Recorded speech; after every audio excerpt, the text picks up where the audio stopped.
Good afternoon and welcome to Oyo State Today on BCOS Television. I am Boluwaji Ogumola.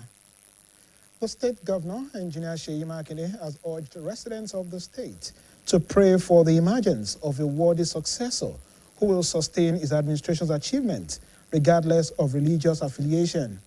The governor made the appeal during a farewell ceremony organized for the state's 2026 Hajj intending pilgrims to Saudi Arabia. Emphasizing the need for continuity in governance, Governor Makinde noted that the progress recorded under his administration should not be hindered by religious considerations.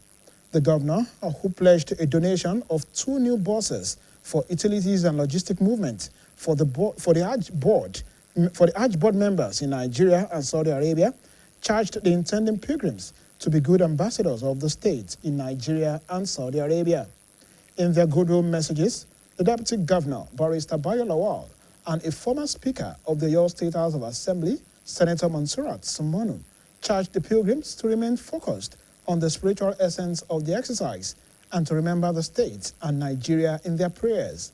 Earlier in his welcome address, the chairman of the Oyo State Pilgrims Welfare Board, Muslim Wing, Sheikh Hashim Atere, disclosed that the first batch of the 1,036 intending pilgrims from the state will be airlifted to Saudi Arabia on Sunday, 3rd of May, 2026. Meanwhile, presidential candidate of the Labour Party in the 2023 general election and former governor of Anambra State, Peter Obi, has paid a visit to the state governor, Engineer Iroyin Ipinle, describing it as a move to strengthen ongoing efforts towards a coalition of opposition parties ahead of the 2027 general election. The visit is part of broader consultations among key opposition figures aimed at fostering unity and presenting a formidable front in future elections. Details of the visit are presented by the Governor's Office correspondent, Olalekan Sulaiman. The presidential candidate of the Labour Party in the 2023 general election and former governor of Anambra State, Peter Obi, on Tuesday, arrived at the Oyo State Governor's Office, Agodi, Ibadan, at exactly 2:44 p.m. He was accompanied by former governor of Imo State, Achike Udenwa, and Senator Ben Obi, among other associates. The delegation was received by the Oyo State Governor, Engineer Iroyin Ipinle, after which they proceeded into a closed-door meeting. Briefing journalists after the meeting, Mr. Obi said the visit was part of ongoing consultation with Governor Iroyin Ipinle to advance discussions on proposed political coalition aimed at transforming the nation's fortunes. He noted that the initiative is focused on repositioning the country's economy from a consumption-driven model to one anchored on production. On the coalition, the 2027 election, and the overall well-being of Nigeria, because it is about Nigeria. How do we build a better Nigeria? How we can build a better Nigeria, a Nigeria where we will all be proud to say it's our country, a Nigeria where a child of nobody can be somebody without knowing anybody, a better Nigeria, and a more united, secure, progressive Nigeria where we are going to move the country from consumption to production and get our people employed, everything. In attendance were former Speaker of Oyo State House of Assembly, Senator Monsurat Sumonu, and Senior Executive Assistant to the Governor on General Duties, Chief Bayo Lawal. Olalekan Sulaiman, BCOS News. Sincere apology for the initial technical glitch. Our group chairman of the Oduas Investment Company Limited, Otumba Bimbo Ashiru, has pledged stronger collaboration with the Olubadan of Ibadan land, Oba Rashidi Adewolu Ladoja Arisa I, to accelerate economic growth and investment in Ibadan. The assurance came during a courtesy visit by the company's board and management to the monarch and his advisory council at the Olubadan Palace, Okarimo, Ibadan. BCOS reporter Abdurafi Adebayo reports. Efforts to reposition Ibadan and the Southwest region as a major economic hub through strategic partnerships and investment-driven initiatives Leading the delegation, Otunba Bimbo Ashiru described the Olubadan as a visionary leader with strong economic insight, noting that the palace had already initiated discussions on areas of collaboration. Otunba Ashiru highlighted the importance of small and medium-scale enterprises, describing them as critical drivers of economic growth globally. He assured that Odua Investment Company Limited will work closely with the palace to support initiatives aimed at boosting local businesses and expanding economic opportunities. Southwest is a state that is endowed with a lot of mineral and natural resources and good people. Free education started from Southwest. You could see that Papa Olowa and Co, they are ahead of us. They knew what they were doing. And they were young people, they saw it, and to have the first 25-story building in Africa, the first television station in Africa, even before France, to see that these people, they have vision, and we don't want that vision to die. We want to keep their legacy. He disclosed that the Olubadan Economic and Investment Committee is scheduled to meet with OICL on May 6th to explore strategies for joint economic initiatives. Otunba Ashiru also revealed proposals by the monarch for the transformation of Ajay House into a vibrant economic hub, adding that the company remains open to supporting credible investors. The Odua chairman further appreciated the monarch's historic role in sustaining the company, recalling his contributions during his tenure as governor of Oyo State.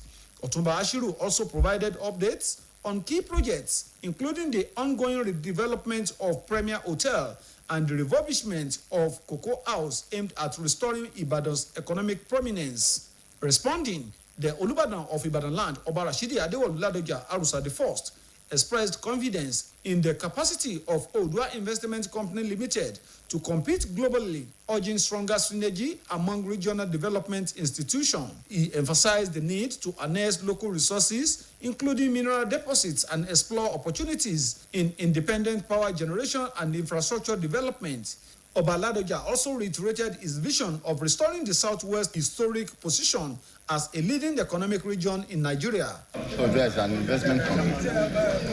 The bottom line is profit.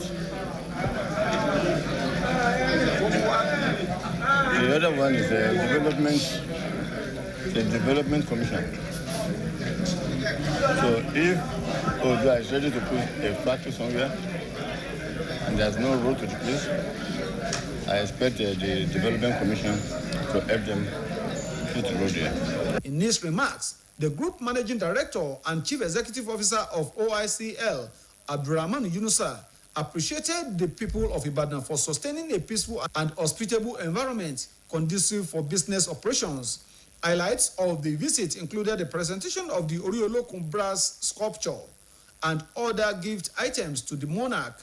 Dignitaries at the event included the Otun Balogun of Ibadan land, Oba Kola Adegbola, the Osi Olubadan, Oba Abiodun Kola Daisi, the Ashipa Olubadan, Oba Amidu Ajibade, the Kerin Balogun of Ibadan land, Oba Akim Adewoyin, and former President General of the Central Council of Ibadan Indigene, Chief Bayo Oyero.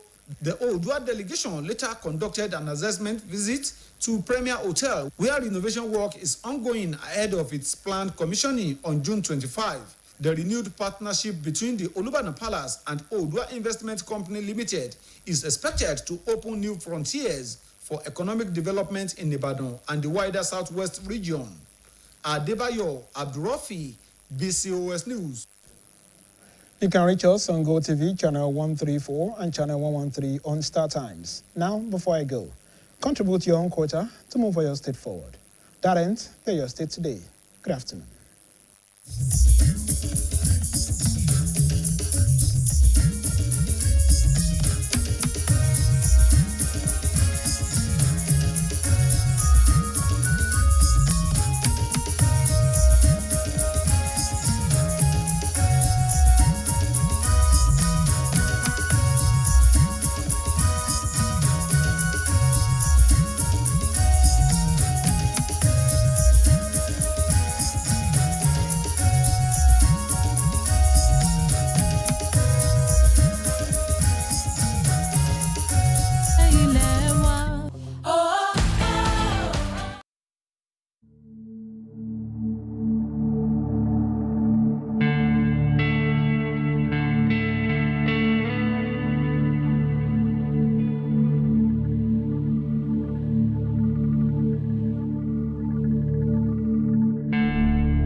Please listen to this public service announcement. Depositing of building materials and indiscriminate parking of grounded vehicles on the roads are against public good. Do you know that it is unlawful to deposit sand, stones, bamboo trees, granites, and other building materials on the roads? Do you also know that damaged or grounded vehicles are not to be parked at all on the roads? Such unwholesome and bad practice have continued to narrow down public roads and thoroughfares and sometimes contribute to accidents. This bad behavior and practices constitute a waste of public funds, as money that's supposed to be used for other infrastructures are still being used to repair same old roads previously constructed with taxpayers' money. Let us help the government to help ourselves. Now is a time for a change of attitude to avoid being caught on the wrong side of the law. We call on landlords, landladies, builders and developers whose houses and structures are close to the roads to desist from such detrimental practice in the overall interest of all and sundry. Any further violation ranging from depositing building materials, indiscriminate parking of grounded vehicles, or any obstruction of free flow of traffic on the road will be met with appropriate disciplinary action by relevant authorities. Stop the bad practice of dumping things on our roads. Comply with environmental and traffic laws for a healthy and friendly road, useful for all. To be forewarned is to be forearmed. This public service announcement is powered by BCOS. All she wants to be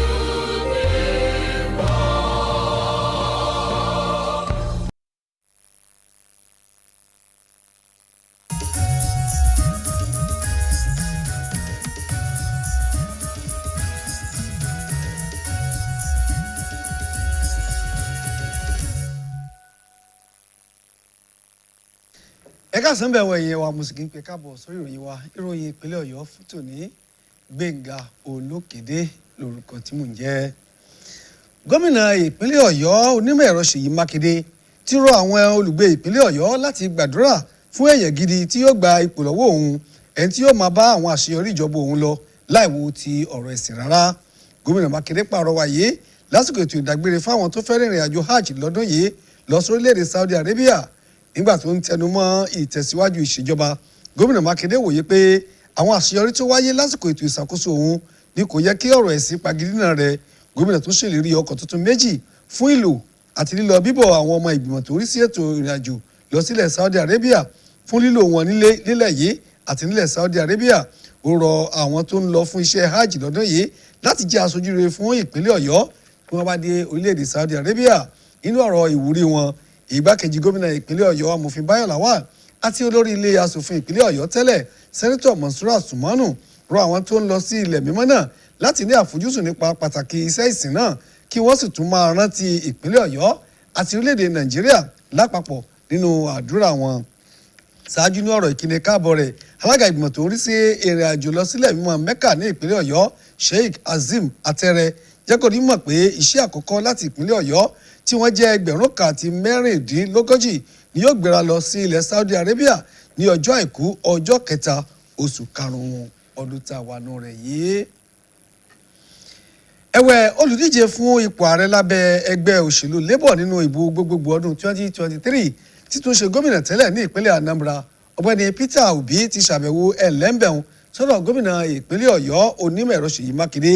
Ìgbésẹ̀ tó ṣàpèjúwe bí ọ̀nà láti ró àyàn tó ń lọ lọ́wọ́ lágbára nípa ìkórajọpọ̀ àwọn ẹgbẹ́ òṣèlú alátakò ṣáájú ètò ìdìbò gbogbogbò tí ó wáyé lọ́dún 2027. Àbẹ̀wò yìí ló jẹ́ ara ìpàdé àwọn ìkànlágbo àwọn ẹgbẹ́ òṣèlú alátakò láti fi ẹsẹ̀ ìṣọ̀kan múlẹ̀ àti láti ṣe àṣeyọrí nínú àwọn ìbò tó ń bọ̀ lọ́nà. Akọ̀rin wa Ọlálékan Sulaiman múròyìnbó làbárèrè lẹ́nu Olúwaṣeun Akínọ̀sùn. Lọ́jọ́ ìṣẹ́gun ọ̀sẹ̀ yìí ní nǹkan aago 3 ọ̀sán kù ìṣẹ́jú díẹ̀ ni olùdíje fún ipò ààrẹ lábẹ́ àṣẹ ẹgbẹ́ òṣèlú Labour Party lásìkò ètò ìdìbò gbogbo ọdún 2023 àti ẹni tó ti fi ìgbà kan rí jẹ́ gómìnà ìpínlẹ̀ Anambra Peter Obi ṣe àbẹ̀wò sí ọ́fíìsì gómìnà ní Agodi nílùú Ìbàdàn.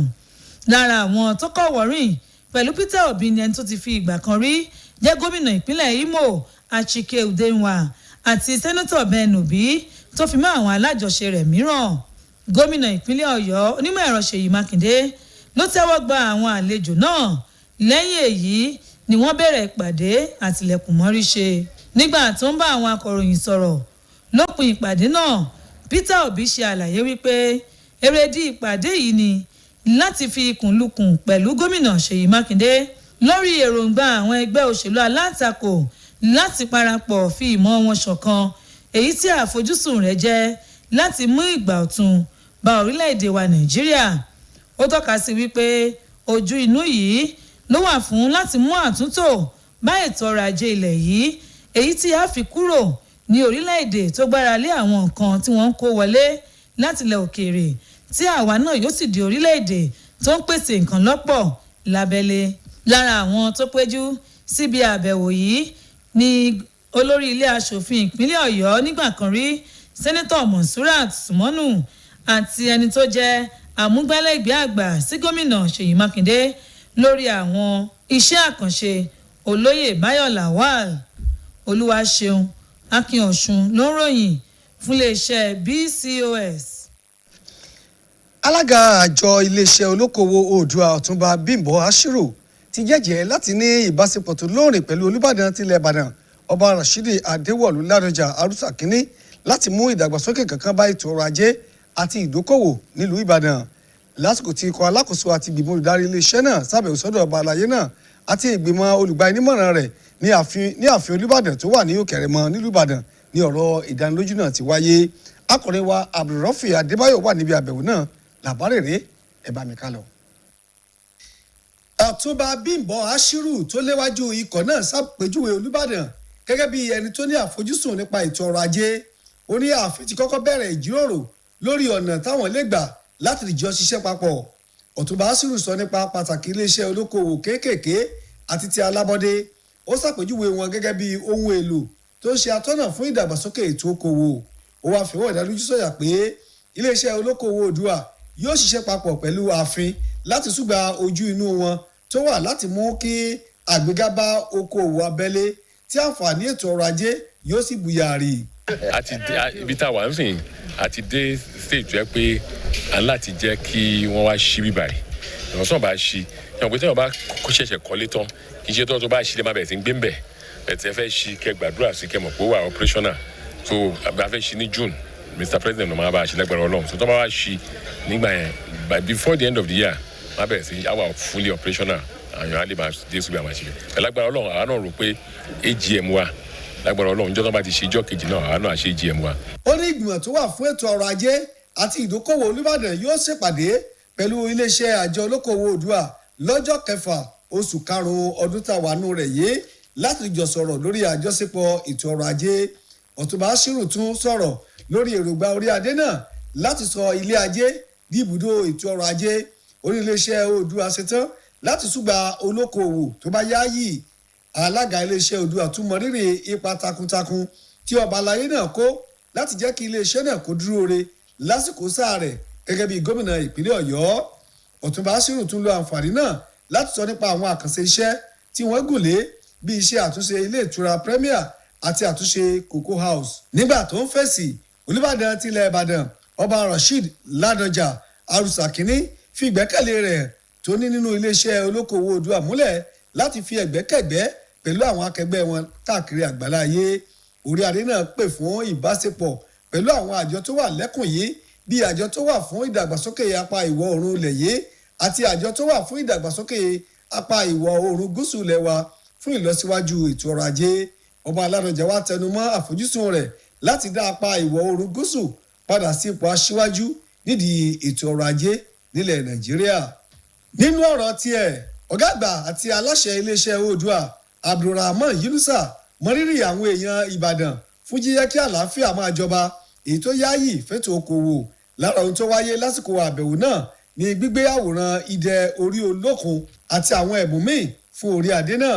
Lára àwọn èèkàn tí wọ́n wà níkàlẹ̀ lásìkò àbẹ̀wò náà láti rí ọ̀tún balógun tilẹ̀ Ìbàdàn Ọba Kọ́lá Adégbọlá Òṣì Olúbàdàn Ọba Abíọ́dún Kọ́ládàísí Aṣípa Olúbàdàn Ọba Hamidu Ajíbádé ẹ̀kẹrin balógun tilẹ̀ Ìbàdàn Ọba Hakeem Adéwọ̀yìn àti ààrẹ àpapọ̀ tẹ́lẹ̀ fún ẹgbẹ́ àgbáríjọpọ̀ ẹgbẹ́ omi bíbí ilẹ̀ Ìbàdàn Olóyè Báyọ̀ Òyìró. Lẹ́yìn náà ni ikọ̀ Oòduà wá ṣe àbẹ̀wò síbi tí iṣẹ́ àtúnṣe ti ń lọ lọ́wọ́ nílé ìtura Premier nílùú Ìbàdàn tí èyí tí ìrètí wà pé wọn yóò ṣí ilé ìtura Premier náà padà ní ọjọ́ 25 oṣù kẹfà ọdún tá a wà nù rẹ̀ yìí. Gbẹ̀ngà Lókèrè ló ń ròyìn fún iléeṣẹ́ BCOS. Láti túbọ̀ jẹ̀gbádùn àwọn ìròyìn tó ń jẹ jáde níléeṣẹ́ wa ìdarapọ̀ mọ́ wa lórí ẹ̀rọ GoTV ìkànnì 144 àti lórí StarTimes ìkànnì 113 kí n tó máa lọ kópa tiẹ̀ láti mú kí ìpínlẹ̀ Ọ̀yọ́ kó gòkè àgbà ilẹ̀ yóò ní bàjẹ́ o. Bí ó ti mọ fún ìròyìn ìpínlẹ̀ Ọ̀yọ́ fún ti àsìkò eré ẹ pàdé wa fún ìròyìn lẹ́kùnrẹ́rẹ́ láago 8 àbàlálẹ́ títí gbà náà ẹ mọ ìyá ṣẹ́mbẹ̀ o.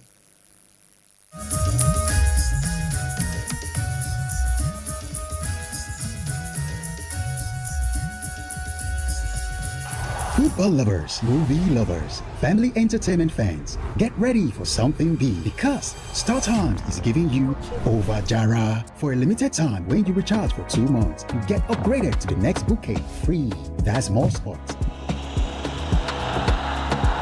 more movies, more kids shows, more entertainment at no extra cost. Over Jara. StarTimes. Enjoy digital life. Please listen to this public service announcement. Depositing of building materials and indiscriminate parking of grounded vehicles on the roads are against public good. Do you know that it is unlawful to deposit sand, stones, bamboo trees, granites, and other building materials on the roads? Do you also know that damaged or grounded vehicles are not to be parked at all on the roads? Such unwholesome and bad practice have continued to narrow down public roads and thoroughfares and sometimes contribute to accidents. This bad behavior and practices constitute a waste of public funds, as money that's supposed to be used for other infrastructures are still being used to repair same old roads previously constructed with taxpayers' money. Let us help the government to help ourselves. Now is a time for a change of attitude to avoid being caught on the wrong side of the law. We call on landlords, landladies, builders and developers whose houses and structures are close to the roads to desist from such detrimental practice in the overall interest of all and sundry. Any further violation ranging from depositing building materials, indiscriminate parking of grounded vehicles, or any obstruction of free flow of traffic on the road will be met with appropriate disciplinary action by relevant authorities. Stop the bad practice of dumping things on our roads. Comply with environmental and traffic laws for a healthy and friendly road useful for all. To be forewarned is to be forearmed. This public service announcement is powered by BCOS.